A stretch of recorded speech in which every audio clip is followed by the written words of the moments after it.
And now, it's time for another Dice Tower review with Tom Vasel.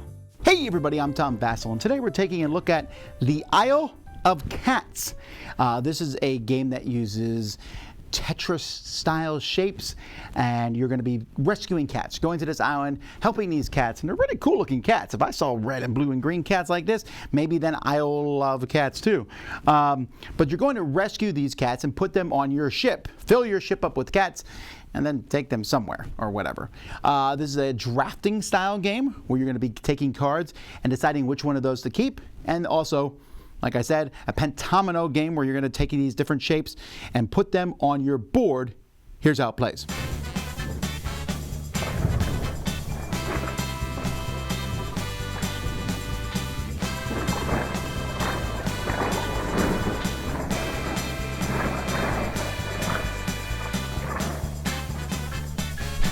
Each player is going to have a boat in front of them, and on this boat you're going to be placing cats as the game goes by.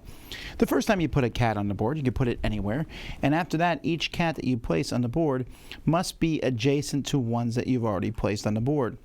What you're trying to do is you're trying to make families of cats, that's 3 or more cats of the same color attached to each other, and you'll see down here at the end of the game you'll get points based on how many you have. So those 3 green cats I just put together is worth 8 points. There's also different rooms in this ship, and you can see there's different shapes here. There's a very small room in the front, and each room that you don't have filled at the end of the game, so you can see here I'm filling this room here.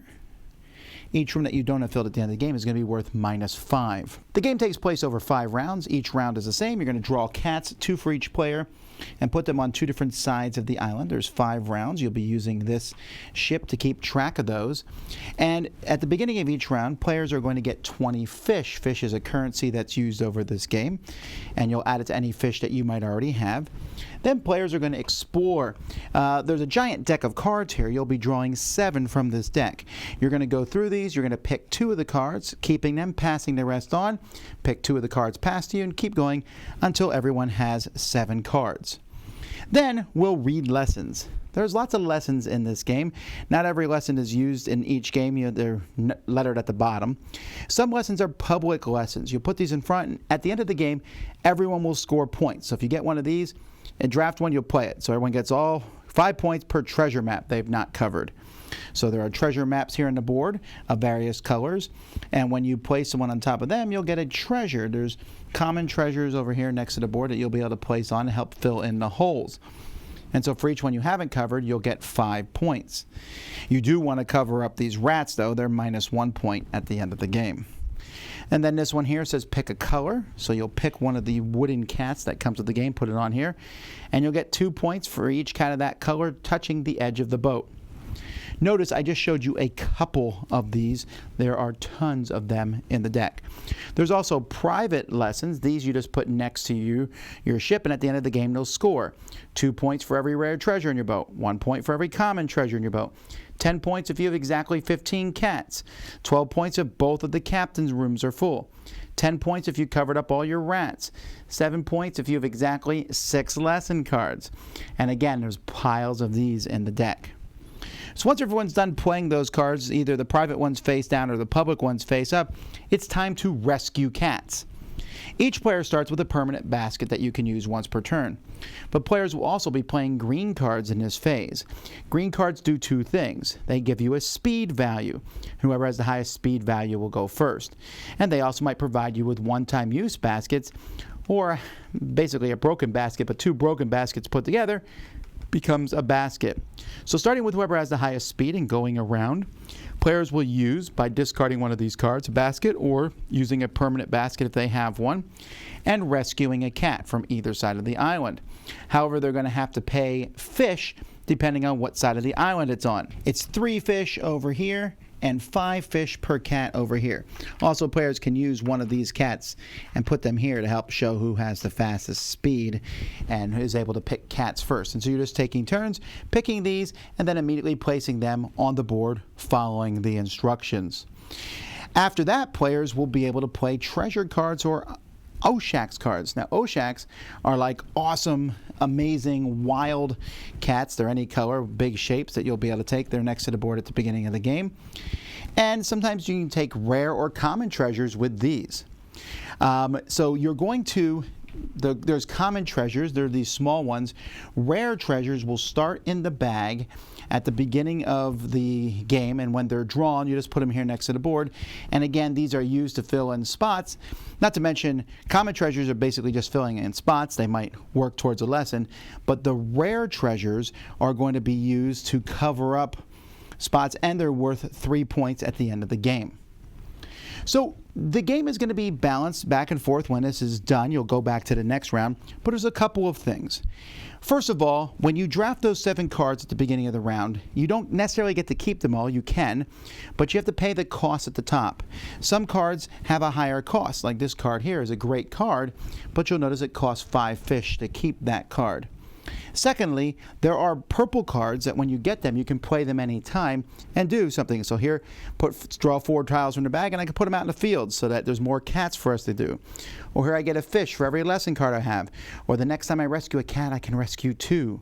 Or my next cat or treasure can go anywhere in the boat, not necessarily next to where I already have cats. And again, there's a lot of these to do. When all that's done, you go to the next round and you keep going, and then at the end of the game, you're just going to go here for scoring.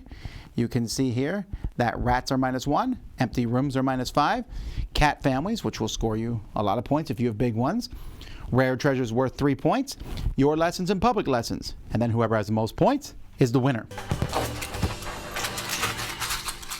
For components, I guess we should stop and say this is the only game I've seen that actually tells you to put a pet cat instead of in your box lid, and there's a target right here to put that in.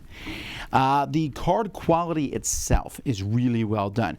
Now, they reuse the artwork for these cats. There's a lot of cats, but the card quality, it's nice, it's linen finish, and I should say they did something I thought was pretty neat. So they have all these different kinds of cats here, but if you have problems with telling the colors apart, they made the tails for each cat to be uniquely distinct, so you could easily tell which one is which. And then they provided you with cards that explain that. Also, the game comes with a bunch of simpler lessons to play in a family game. There's an easier version of the game if you think this one's too complex. The little wooden cats are pretty nice. You don't use them as much as you might think. The tiles for the fish are fine. My one complaint is that they say that this is worth 5 fish and this is worth 1. There's clearly 3 fish on here, and that confuses everyone I've taught this game to the point where we just started saying these were worth 3 fish, because you can see there's 2 blue darker fish underneath it, but it looks like 3 fish. So, of course, you could run out, I suppose, at that. But everything else is great. This is a humongous bag to pull the tiles out of. I mean, if I could fit my giant paw in there, anybody can. And then you have the 2 different sides of the board. Here for the family game, the simpler game, and then the normal game. Great art, great everything, just high production values. And this is the normal retail version. The deluxe version is even nicer. This game is an excellent game, and I will already predict that this will be one of the hottest, most talked about games this year. I already have some evidence of that on the Dice Tower Cruise. Certainly one of the most popular games that was played there. The Isle of Cats has basically, when people ask me about it, I kind of compare it to another game I enjoy a lot called Bunny Kingdoms, where you're drafting cards, and in that game then you place bunnies and try to control these big kingdoms.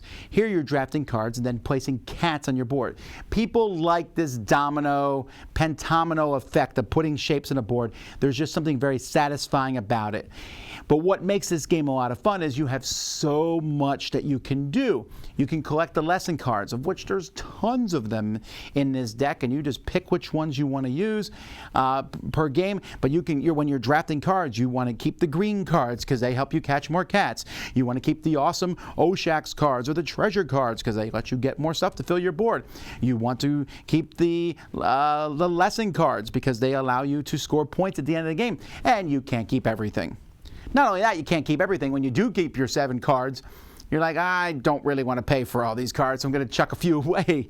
And then you can, keep some fish and cards from round to round, so there's other things that are involved too. And yet, despite all that, the game's really friendly to new people. You know, when you play this game with people who haven't played many games before, it can come across as intimidating. This is a big box. It's a big size box.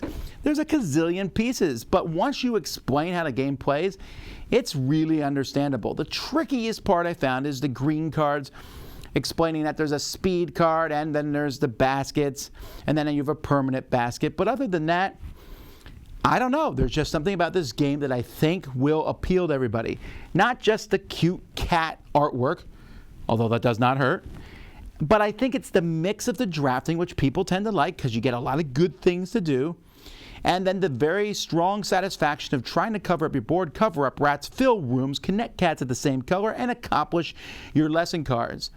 And then you couple all that with the fact that the game seems to have a pretty good replayability.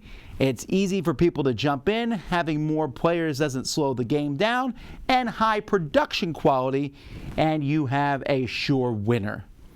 Great game. I'm very impressed with it. I like teaching it. I like playing it. The Isle of Cats. I just got to be careful how I say the name.